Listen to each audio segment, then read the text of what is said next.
On February 24th, 2022, Russia launched a full-scale attack on its neighbor and former ally, Ukraine. This country, once an integral part of the Russian and later Soviet empires, chose a different path after gaining independence in 1991, a path that deeply displeased the man who succeeded Boris Yeltsin, Vladimir Putin. Putin resented Ukraine's independence and its growing aspirations to join the European Union and NATO. Determined to punish Ukraine and restore it to Russia's sphere of influence, he set out to forcefully subjugate it. Convinced of Ukraine's weakness, he believed the country could be conquered within days. But he was gravely mistaken. The Ukrainian people responded with remarkable courage and resilience. Their president did not flee. Instead, he stood firm in Kyiv. Across the country, Ukrainians took up arms to defend their homeland. A brutal war began, one that has now lasted more than 3 years and claimed hundreds of thousands of lives. Ukraine has suffered immensely. Entire towns and villages have been reduced to rubble, and its economy has been pushed to the brink of collapse.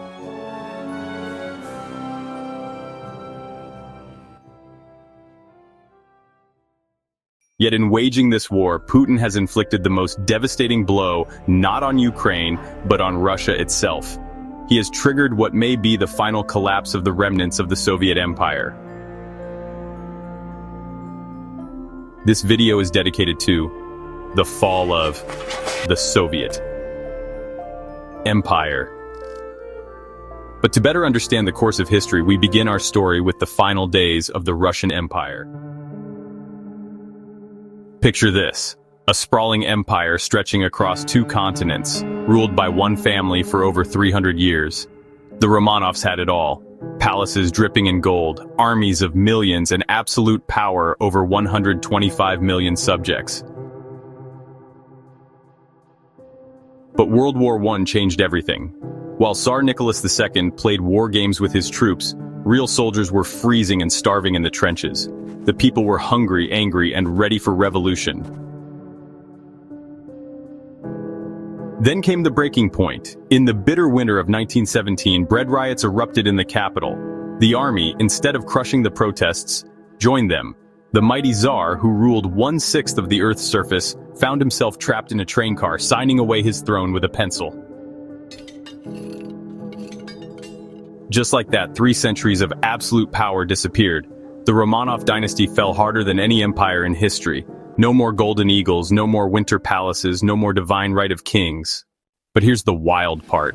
This wasn't the end. From the ashes of the Russian Empire came something even more extraordinary. The Soviet Union. A new kind of empire built not on royal blood, but on a radical dream that would change the world forever. Most people think the Soviet Union was just communism taking over Russia. The real story is way more calculated. Lenin didn't just destroy an empire, he hijacked it, rebranded it, and made it more powerful than ever. Here's the genius move. While everyone was fighting over the scraps of the Russian Empire, Lenin saw the bigger picture. He kept the empire's massive territory but gave it a complete makeover. Same empire, new marketing. The trick? He promised freedom to all the conquered peoples. Ukrainians, Georgians, Central Asians. But here's the twist. Once they joined his voluntary union, they found themselves trapped in an even tighter grip than under the czars. The crazy part? Lenin used the same imperial bureaucrats and military officers who served the czar. He just gave them new red uniforms and communist party cards. Talk about recycling. Think about it. In just 5 years, Lenin turned a collapsed empire into the world's first communist superstate. Not by building something new, but by repainting the old machine in revolutionary red. Next time someone tells you the Soviet Union was a complete break from Imperial Russia, remember this. Sometimes the biggest revolutions are just old power in new packaging. After Lenin's death, Stalin came to power. Through sheer brutality and industrial might, he transformed a backward agricultural society into a nuclear superpower that would dominate half of Europe. His methods were unthinkable. forced labor camps stretching across Siberia, mass deportations of entire ethnic groups, and systematic purges that killed millions of his own citizens. Yet this reign of terror produced results. Soviet factories multiplied by the thousands. Steel production skyrocketed. Cities rose from empty steppes. The ultimate test came with World War II.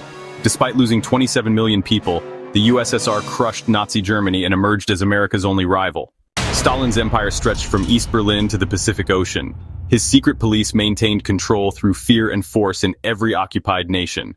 But fear breeds resistance. The seeds of rebellion were planted in every country under Soviet control. When Khrushchev took power after Stalin's death, he tried to soften the system. He exposed Stalin's crimes and loosened some restrictions. The USSR even led the space race, launching the first satellite and human into orbit, but the empire's foundations were already cracking. In 1956, Hungary revolted against Soviet rule. The uprising was crushed by tanks, but it showed that Stalin's empire of fear could not last forever. The Soviet Union would maintain its grip for decades more, but the days of absolute control through terror were numbered. Stalin built an empire that ultimately contained the seeds of its own destruction. When Boris Yeltsin climbed on that tank in 1991, Russia began to change. One bold move sparked a major transformation. Picture this. A nation trapped in communism for 70 years suddenly got a taste of freedom. Yeltsin didn't just resist the coup. He flipped the system on its head. Gone were the empty shelves and political fear. Almost overnight, Moscow's streets filled with new shops. Russians could finally speak their minds, start businesses, and travel anywhere they wanted. Western companies rushed in, eager to capitalize. McDonald's opened its largest restaurant in Moscow. Coca-Cola flowed freely, a taste of the West. Young Russians wore Levi's jeans and listened to American music. For 9 years, Russia embraced a new era of freedom and hope. The Iron Curtain was gone, and former enemies became friends. Russian and American families visited each other's homes, sharing meals and stories. Then came the plot twist nobody saw coming. Yeltsin handed the keys to an ex-KGB officer named Vladimir Putin. That decision changed Russia's path forever. Putin promised order, pride, and strength. He silenced dissent, restored the security services, and launched wars to reclaim lost Soviet glory. But the invasion of Ukraine in 2022 marked a turning point in Russian history. Military spending has undermined the Russian economy. The war has claimed the lives of over 100,000 Russians on the front. Even more have chosen to leave the country, around 1 million. They include scientists, teachers, writers, artists, and performers. This is Russia's elite. What is even more alarming is that Russia has ceased to be a country respected by the world. Across the globe, monuments to Russian writers and composers are being dismantled.